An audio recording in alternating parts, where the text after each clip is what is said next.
Lecture number 7, The Noble Eightfold Path.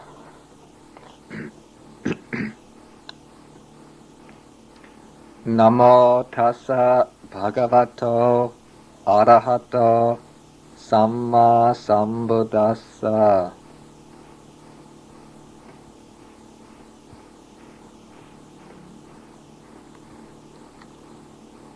Dukkha, its origin, its cessation, and the way to its cessation.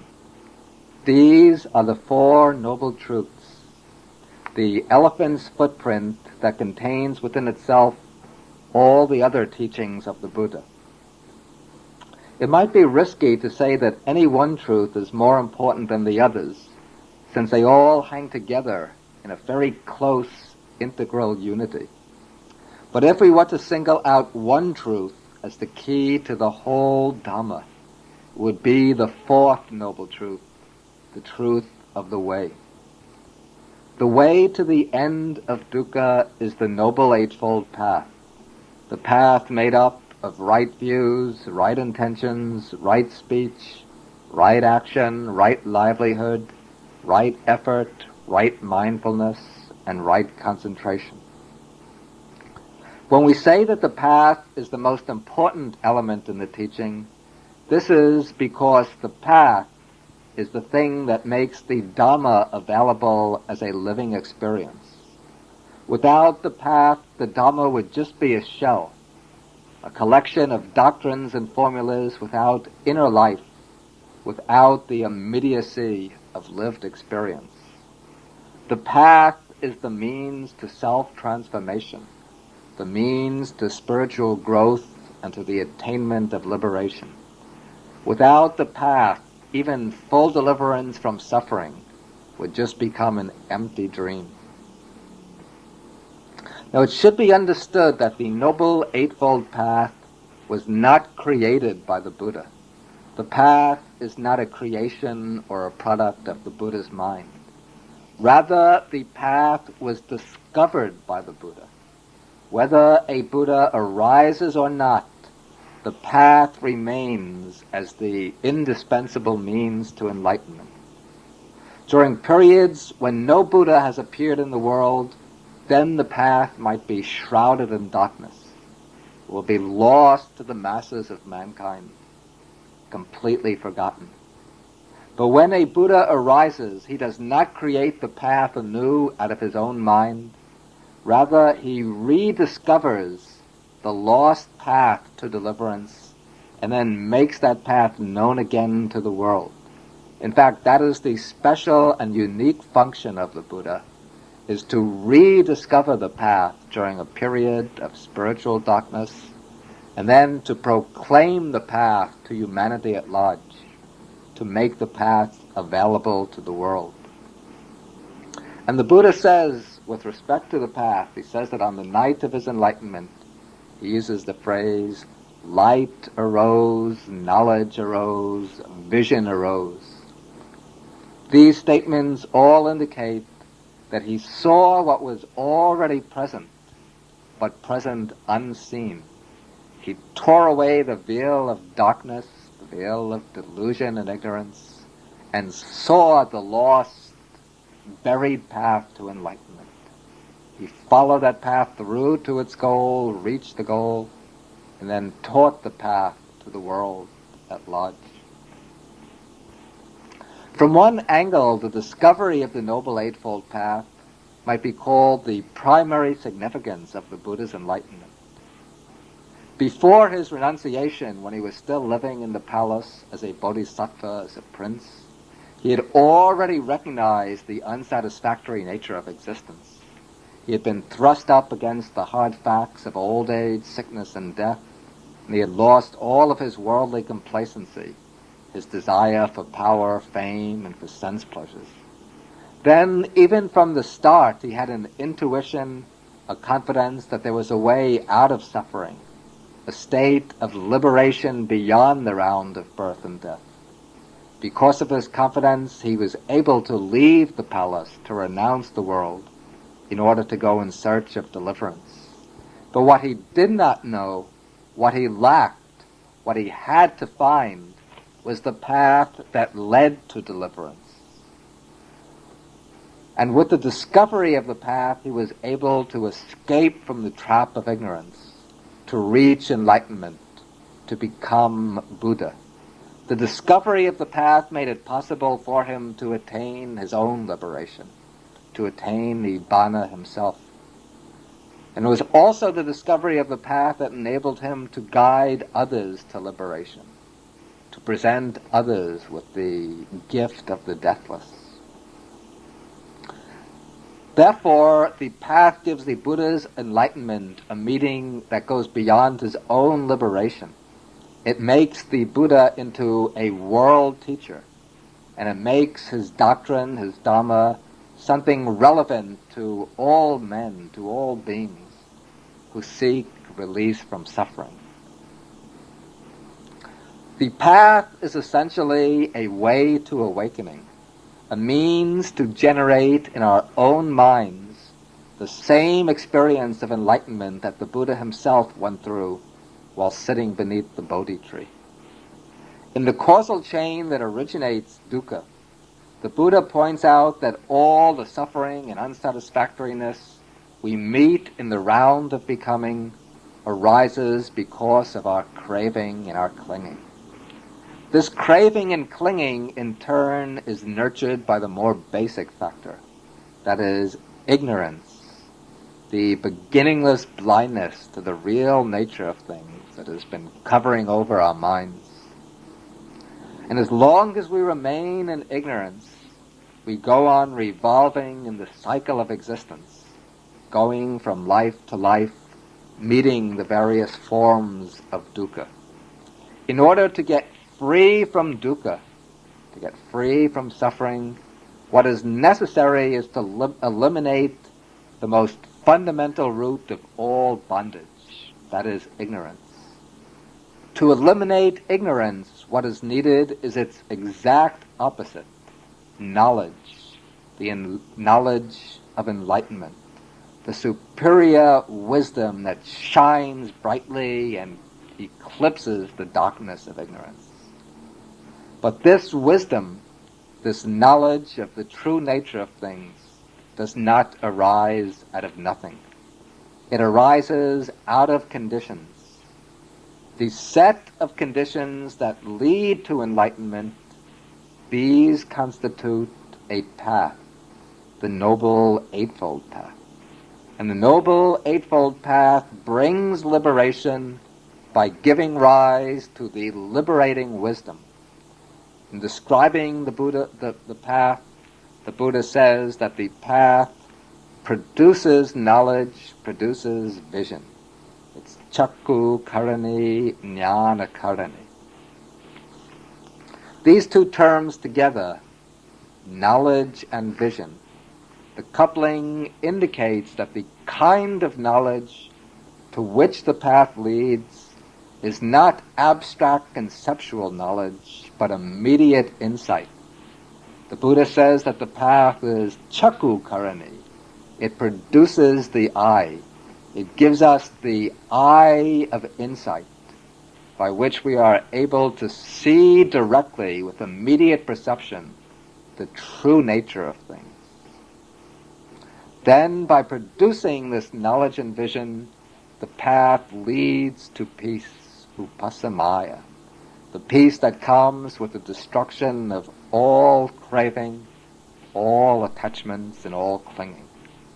The path leads to enlightenment, the full and complete realization of truth, sambodhi. And by leading to enlightenment, it leads us out of the cycle of suffering, the round of birth and death, to the ultimate goal, the unconditioned state, Nibbana, the deathless.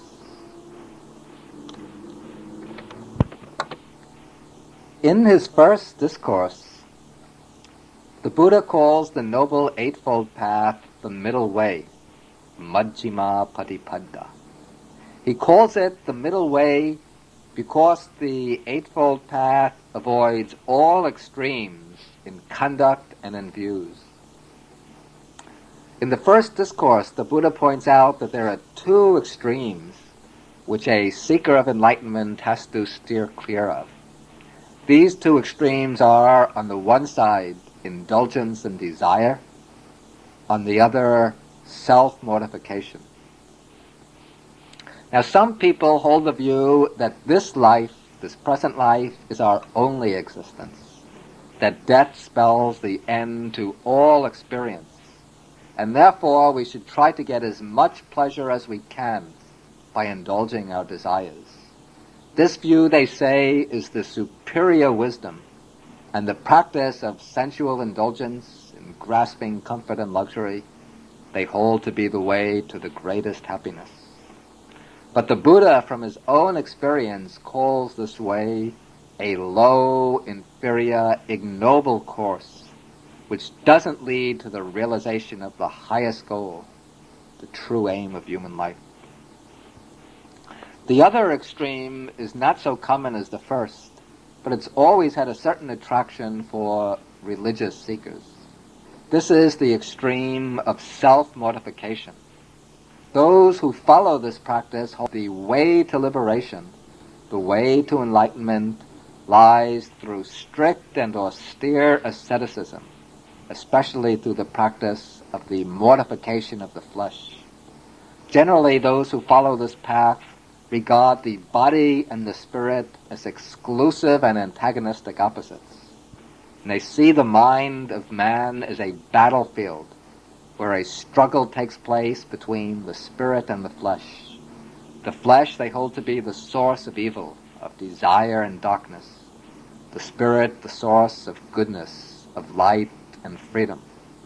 And to liberate the spirit, they say, the flesh has to be subdued by fierce austerities, by tormenting the body, by depriving the body of its vital requisites, until the spirit can be released from the prison of the body.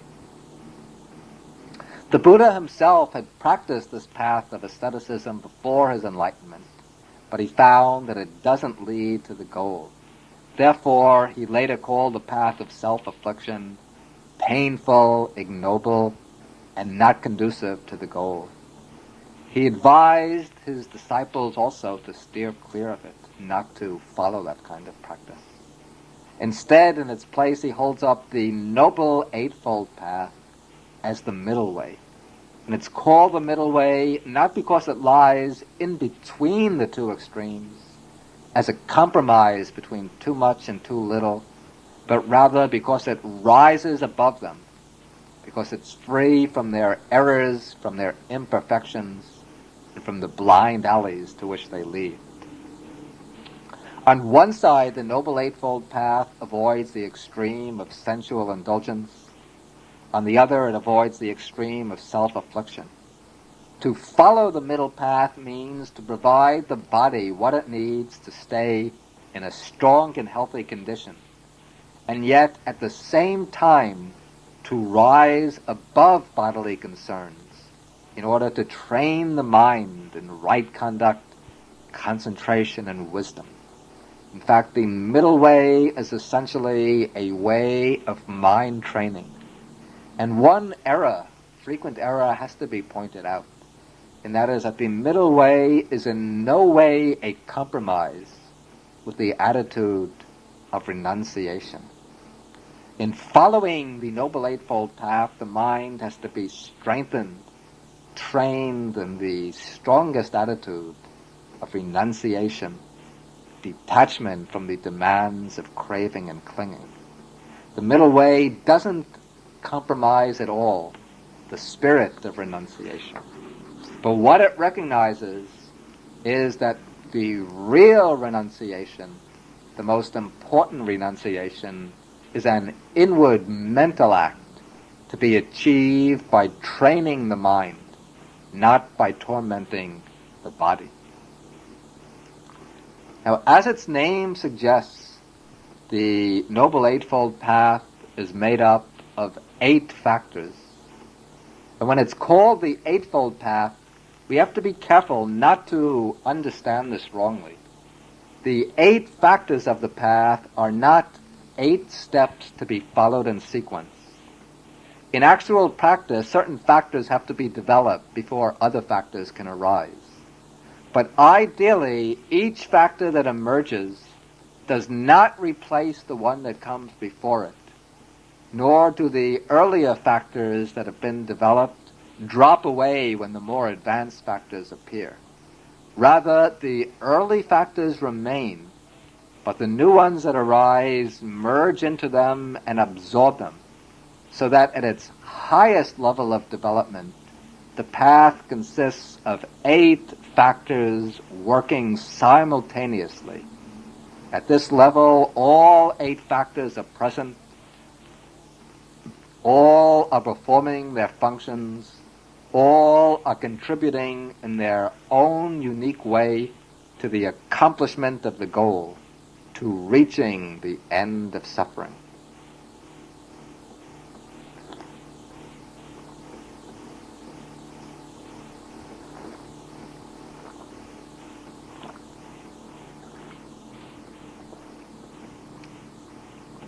Now, the 8 factors of the path can be divided into 2 parts. One part is concerned with knowledge, with understanding. The other is concerned with practice or conduct. Now, the first part, the side concerned with understanding, contains only one factor, right view. The other part, the part concerned with practice, contains the other 7 factors, from right intentions through right concentration. And so from this twofold division, we can see the tremendous weight that falls on right view. Right view is placed first, right at the beginning of the path, because right view is the eye which guides and directs all the other factors. And the relationship between the 2 groups of path factors can be illustrated by an analogy. If we're going to drive a car, we need both our eyes and our limbs. We need eyes to see which way to go, and we need our limbs, the hands and feet, in order to maneuver the car. If we have eyes, but if we're crippled and can't use our hands and feet, then we can't move the car at all. We'll just remain in the same spot. And if we can use our limbs, but if we lack sight, if we're blind, then it would be dangerous even to try to drive. To maneuver the car and get to our destination, we need both the eyes and the limbs working in harmony. Similarly, in the practice of the path, we need both aspects. The aspect of vision or understanding supplied by right view in order to see the way to travel along the path. Then we need the other factors, conduct or practice, in order to bring us to our destination. Now, the Buddha places right view at the beginning of the path to show that before we can set foot on the actual practice, we need the understanding provided by right view as our guide, our inner director, to show us where we're starting from, where we're heading, and what are the successive stages to be passed through in practice. Usually, the Buddha defines right view as the understanding of the 4 Noble Truths: suffering, its origin, its cessation, and the way to its cessation. To follow the path right from the start, we need a correct perspective on the human condition. We have to see that our lives are not fully satisfactory, that life is impermanent, that it's subject to suffering. And we have to understand that suffering, dukkha, is something that we have to penetrate through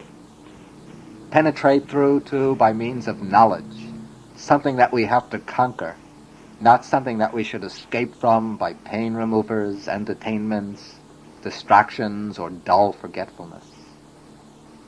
At the deepest level, we have to see that all the things that make up our being, the 5 aggregates, are impermanent, constantly changing, and therefore can't be held to as a basis for security, for unchanging happiness. then we have to see that the cause of our dukkha lies in our own mind. Nobody is imposing it on us. We can't put the blame outside ourselves. It's through our own craving and clinging, our desires, our dislikes, and our delusions, that we produce suffering and pain for ourselves. Then, when we see that the cause of dukkha lies in our minds, we also understand that the key to liberation also lies in the mind, by overcoming ignorance and craving by means of wisdom. Then, to enter the path, we need the confidence that by following the Noble Eightfold Path, we can reach the goal, the cessation of suffering.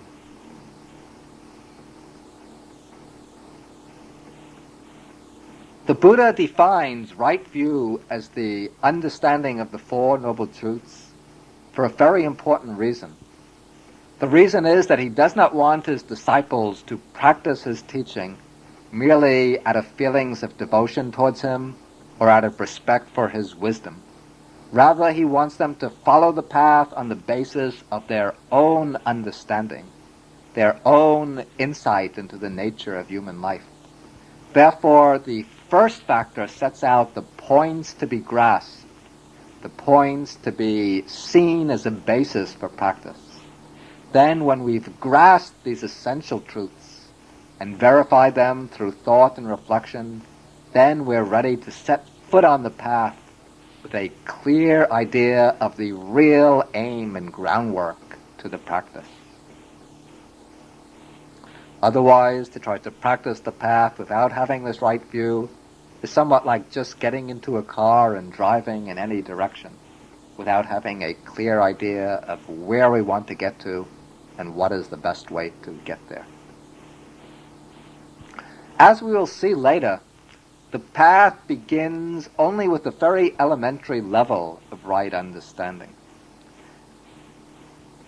As the mind develops in the course of practice, the understanding will deepen, it will gradually expand and widen.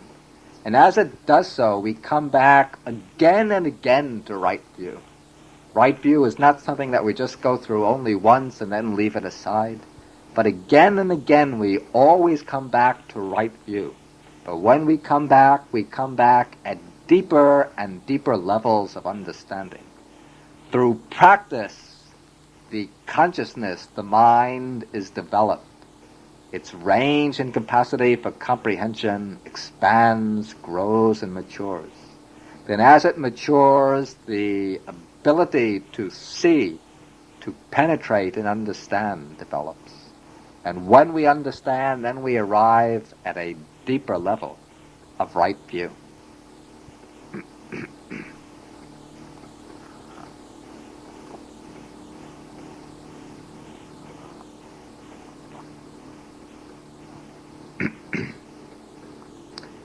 The second factor of the path is right intention, samma sankappa.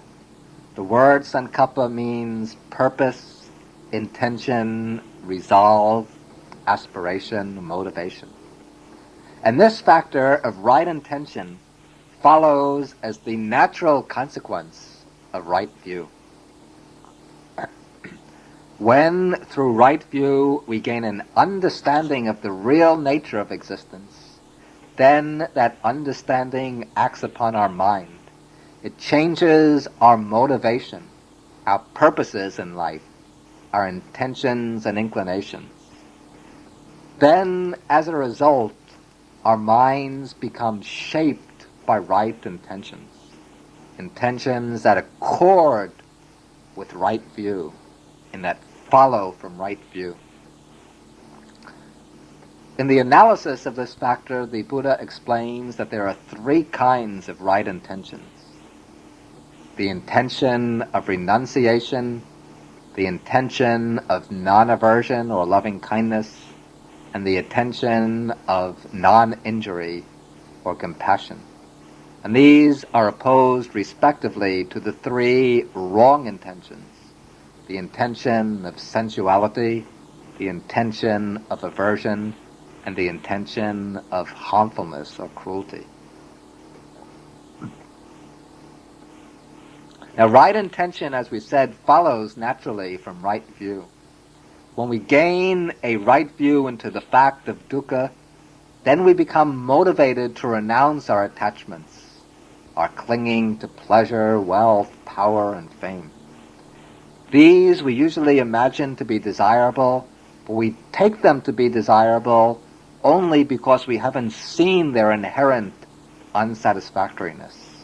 When we see that they lead to dukkha, that they lead us into suffering and dissatisfaction, then our mind inclines to renounce them, to give them up.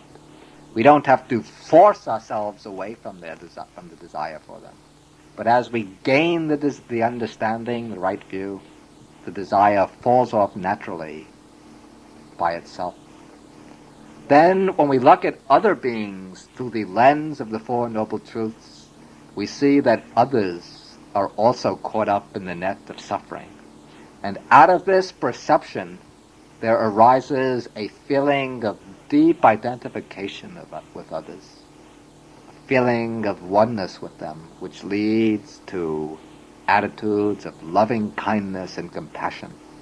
And as these attitudes arise, they motivate us to renounce, to give up all aversion and hatred and all violence and cruelty.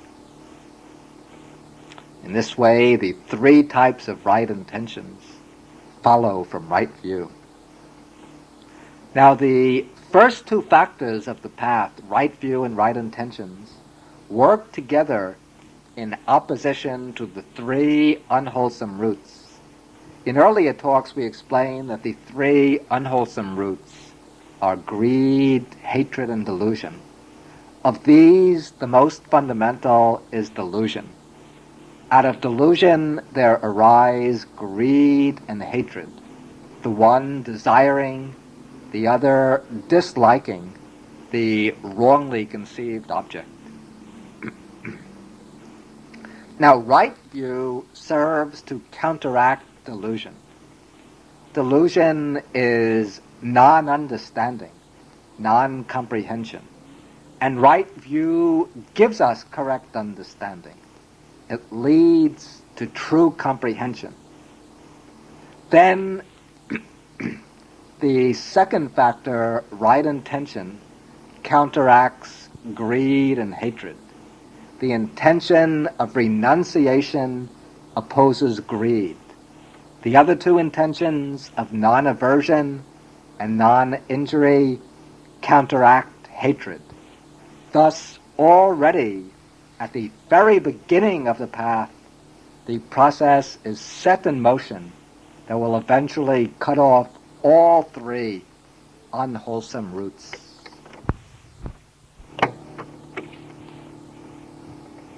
With the next three factors, we learn to translate right intentions into right conduct. We apply the right intentions to our bodily and verbal deeds, to our general way of life. And thus we get the three factors of right speech, right action, and right livelihood. Right speech has four aspects.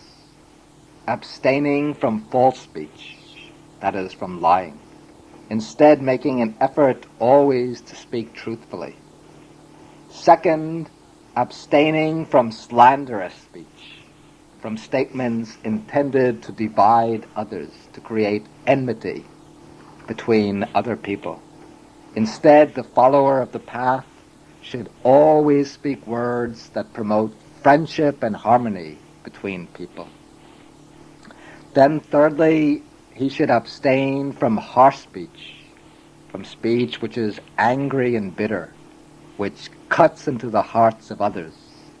Instead, his speech should always be gentle, soft, and affectionate.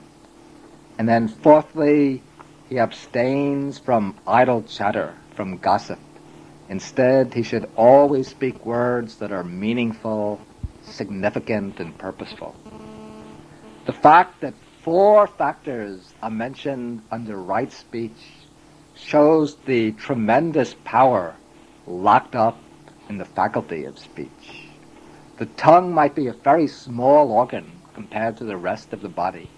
But this little organ can create immense harm or immense good, depending on how it's used. Therefore, in order to gain mastery over our life, we have to master that little organ, the tongue, to see that it's used only for good purposes, not for bad ones.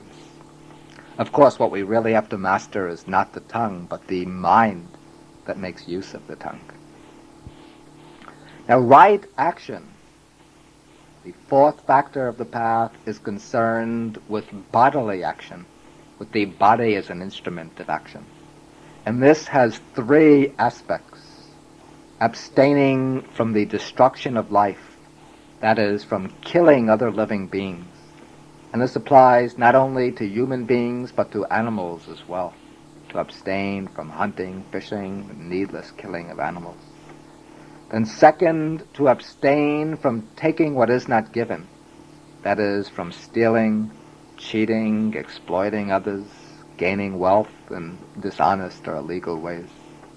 And thirdly, to abstain from sexual misconduct, that is, from illicit types of sexual relations, such as adultery, seduction, rape, and so on. Generally, the lay follower of the path is advised to avoid adultery or any type of forced sexual relations, while those who become ordained into the Sangha as monks and nuns have to observe the precept of celibacy. And it's very frequent also in the Buddhist tradition for lay practitioners who are undergoing a period of intensive training in meditation to take temporarily the precept of celibacy. Now, the principles of right speech and right action are worded negatively as abstaining from this and that, but a little reflection would show that positive psychological factors of great power go along with these abstinences. The abstinences are required as the minimal observance, and it is that which comes directly under the control of the faculties of speech and bodily action. But while these outward principles of abstinence are being observed, at the same time, wholesome attitudes of mind are also being cultivated. And that is how the observance of the principles of abstinence brings about a gradual purification of the mind. The observance of each one of these precepts implies a commitment to some positive mental quality, to a virtue, a habit of the practical intellect. That is, abstaining from taking of life, for example, implies a commitment to compassion, to respecting the right of other beings to life. The precept of abstaining from stealing, taking what is not given, involves a commitment to honesty, to being honest in one's relations with others, and also a commitment to respect the right of others to the possession of their own belongings. The principle of abstaining from false speech implies a commitment to truth, to maintain the truth no matter how difficult it might be to ourselves. And so on for each one of these negatively worded abstinences. If we reflect, we can find a positive virtue in the mind that has to be cultivated simultaneously. Now, the fifth factor of the path is right livelihood. The Buddha teaches that the disciple should avoid any occupation or job that causes harm and suffering to other living beings, or any kind of work that leads to one's own inner deterioration.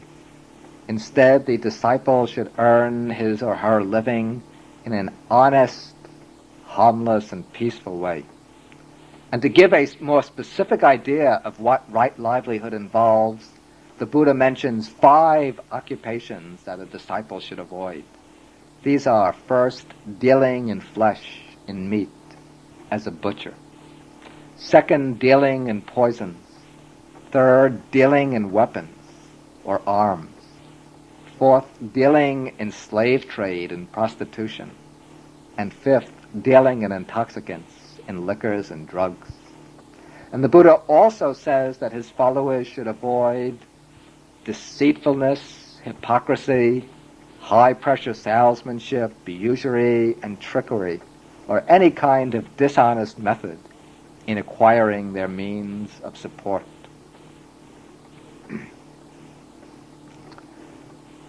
Now, these three factors that we've just discussed, right speech, right action, and right livelihood, these deal with the outer conduct of life.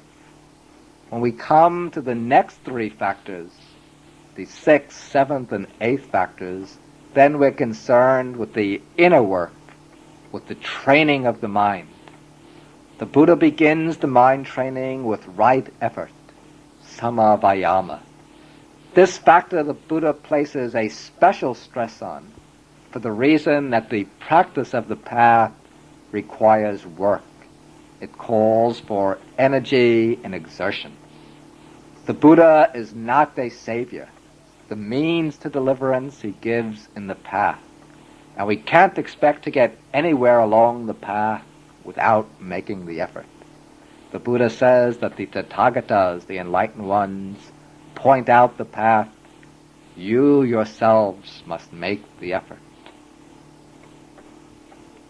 The goal, the Buddha says, is for the energetic person, not for the lazy one. And here we come to the great optimism of Buddhism, the optimism which, in my view, refutes all the charges of pessimism. The Buddha says that through right effort, through right exertion, through the right application of energy, it's possible to change and transform the whole structure of our lives. We're not the hopeless victim of our past conditioning. We're not the victim of our genes, of environment, of our upbringing, and so on.